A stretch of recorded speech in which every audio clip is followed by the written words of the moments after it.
Saddam Hussein possesses biological and chemical weapons. The fact that there are weapons there. You've heard the president say repeatedly that he has chemical and biological weapons. That Saddam Hussein still has chemical and biological weapons, and he is moving ever closer to developing a nuclear weapon. Iraq has a growing fleet of manned and unmanned aerial vehicles, high-strength aluminum tubes suitable for nuclear weapons production. Thousands of tons of chemical agents, 500 tons of sarin, mustard, and VX nerve agent.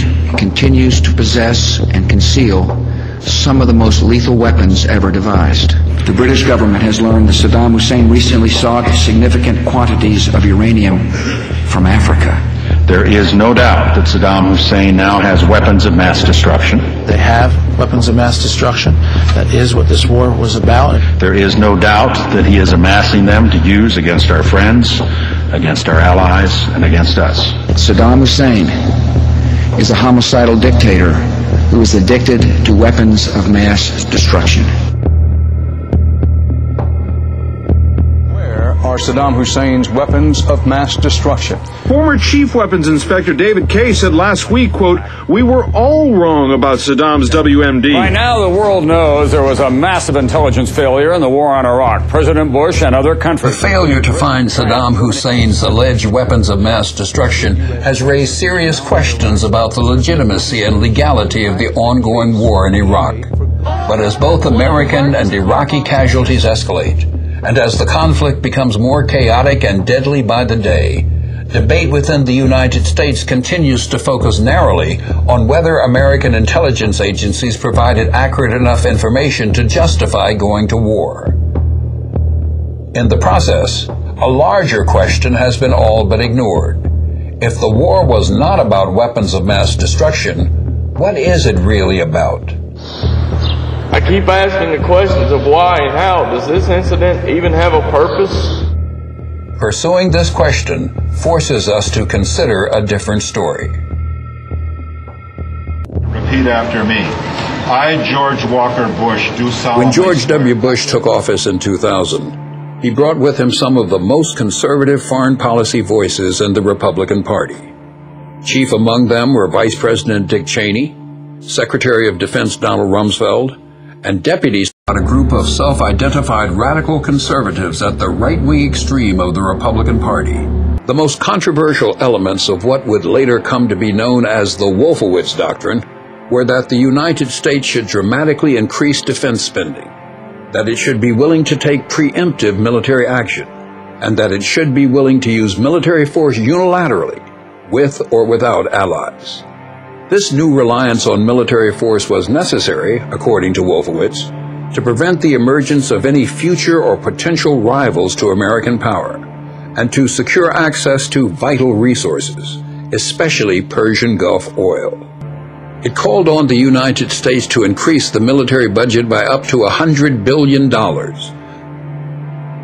to deny other nations the use of outer space, and to adopt a more aggressive and unilateral foreign policy that would allow the United States to act offensively and preemptively in the world.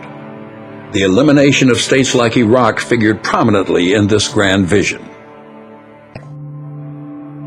But even these hardline conservatives knew that the Wolfowitz Doctrine was likely too radical to win the support of the foreign policy establishment, their own Republican Party, and the American people.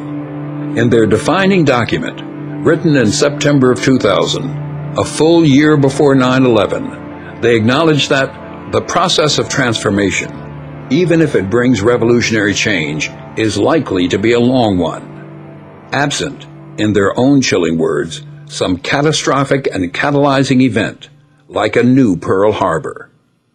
1 year later, that event would arrive.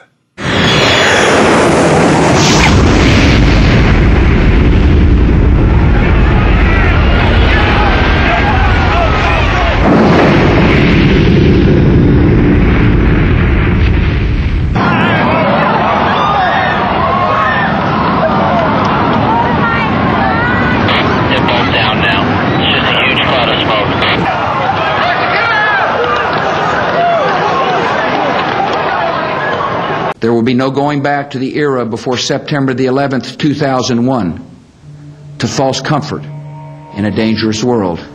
States like these and their terrorist allies constitute an axis of evil. Our enemy is a radical network of terrorists and every government that supports them. We will fight with the full force and might of the United States military. We have every reason to assume the worst. We still have a dangerous world, and that's very important for, I think the people understand where I'm coming from, to know that this is a dangerous world. Code Orange Plus. The Fed's decision to raise the terror alert to high. America on high alert from biggest cities to smallest towns. One has to say it's not just simply a matter of capturing people and holding them accountable, but removing the sanctuaries, removing the support systems, ending states who sponsor terrorism. We're too great a nation to allow the evildoers to affect our soul. Either you are with us or you are with the terrorists. Within a year of 9/11, in a charged climate of fear, anxiety, and lingering outrage over the attacks on the World Trade Center, George W. Bush traveled to West Point to announce the basic elements of his own new national security strategy. Invoking the memory of the 9/11 terror attacks, he made the Wolfowitz Doctrine official U.S. policy, in the process setting the stage for a U.S. invasion of Iraq. We must take the battle to the enemy, disrupt his plans, and confront the worst threats before they emerge. It was a brazen announcement that the United States now officially rejected Article 51 of the UN Charter, a cornerstone of international law enacted after World War II and used to convict Nazis of war crimes at the Nuremberg trials.